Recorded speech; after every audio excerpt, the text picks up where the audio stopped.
Hello guys, रेखा coaching classes में आपका स्वागत है। आज हम पढ़ने वाले हैं ऊर्ध्वपातन अभिक्रिया।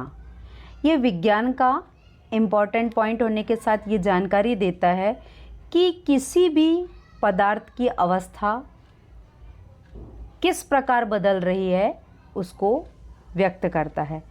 तो ऊर्ध्वपातन जो है वो भौतिक अवस्था में परिवर्तन को व्यक्त करता है और कोई भी अणु कितनी ऊष्मा पाता है और ऊष्मा पाकर क्या करता है, ऊष्मा का ऊर्जा के रूप में अवशोषित करके वो अपनी अवस्था में परिवर्तन कर लेता है।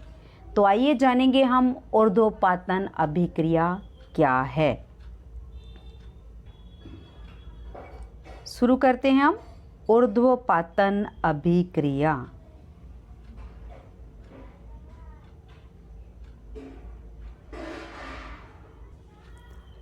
देखिए, ऊर्ध्वपातन अभिक्रिया में ये जो व्यवस्था आप देख रहे हैं ये कहलाती है ऊर्ध्वपातन अभिक्रिया। तो ऊर्ध्वपातन अभिक्रिया में कपूर, नैप्थेलीन और आयोडीन जो होता है इसे बनाया जाता है। तो जो ऊर्ध्वपातन अभिक्रिया है उसमें याद रखिए, जो भी हमें ऊर्ध्वपातित पदार्थ बनाना है तो उसे क्या करते हैं, एक जाली में ऊपर फिसिल कीप को पलट कर रख दिया जाता है और जब पलट दिया जाता है तो नीचे से लैंप के द्वारा, ज्वाला के द्वारा गर्माहट जो है दी जाती है, ऊष्मा दी जाती है, जिससे फिसिल कीप में जो भी पदार्थ ऊर्ध्वपातित हो रहा है वो जैसे ही गर्म किया जाता है तो उसकी अवस्था में परिवर्तन आता है। वह बिना द्रव में बदले ही अपनी अवस्था में परिवर्तित हो जाता है।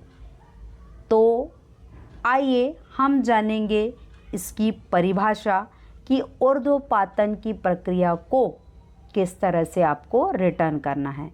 तो आपको याद रखना है कि इसमें थिसिल की जाली, बर्नर, स्टैंड, लैंप इनका उपयोग करते हैं और इन्हीं की सहायता से हम नैप्थेलीन, कपूर और आयोडीन को बनाते हैं। तो आइए हम जानेंगे रिटर्न पोर्शन क्या है। तो देखिए, ऊर्ध्वपातन अभिक्रिया में रिटर्न पोर्शन देखिए, ऊर्ध्वपातन उस अवस्था को कहते हैं जिसमें कोई पदार्थ ठोस अवस्था से सीधे गैस अवस्था में परिवर्तित हो जाता है। तो यहाँ द्रव में बदलना नहीं बताया है। तो जो भी पदार्थ है वो क्या करता है, ऊष्मा और ऊर्जा को पाता है और ऊष्मा ऊर्जा को अवशोषित करके अपने आकर्षण बल को काबू पाकर, मतलब अपने आकर्षण बल में क्या करता है, कंट्रोल करता है और वो अणु जो होता है, जो भी पदार्थ है, वो पदार्थ ठोस अवस्था से सीधे गैस अवस्था में परिवर्तित हो जाता है। तो गैस अवस्था में परिवर्तित होना उसकी अवस्था को प्रदर्शित करता है और गैस अवस्था से सीधे किस में चला जाता है, वो ठोस अवस्था में हो जाता है। तो हम जैसे कपूर को देखते हैं, तो जैसे ही कपूर को बनाया जाता है तो वो ऊर्ध्वपातित हो जाता है और ठोस अवस्था से सीधे गैस और गैस से सीधे ठोस अवस्था में परिवर्तित हो जाता है। तो ये प्रक्रिया जो कहलाती है वो कहलाती है ऊर्ध्वपातन अभिक्रिया। ऊर्ध्वपातन का अर्थ ही होता है कि किसी भी पदार्थ की जो अवस्था है वो सीधे गैस और गैस से ठोस में परिवर्तन होना। तो आप उदाहरण में देख ही रहे हैं कि कपूर, नैप्थेलीन और आयोडीन, इन्हें ऊर्ध्वपातित पदार्थ कहते हैं। यदि इन्हें वायु के संपर्क में खुला छोड़ दिया जाए तो वो धीरे धीरे कब वेपोराइज्ड हो जाएंगे, वो कब गायब हो जाएंगे, वो हमें दिखाई नहीं देगा। तो इस प्रकार हमने जाना ऊर्ध्वपातन की अभिक्रिया को। तो आपको चित्र सहित बहुत अच्छे से तैयार करना है।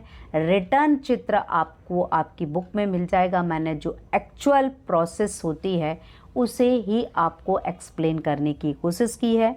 तो आज का ये जो छोटा सा पोर्शन था ये वेरी इम्पॉर्टेंट है, क्योंकि 3 से 4 नंबर में आता है। ये 9th class, 7th class, 8th class से शुरू होके 12th क्लास तक जाता है। तो ये इम्पॉर्टेंट पॉइंट है। सारे बच्चे बहुत अच्छे से उसे समझकर नोट कर लेंगे और समझ लेंगे। तो आज की वीडियोस शॉर्ट थी और यहीं तक थी। तो thank you for watching my video. Please like and subscribe.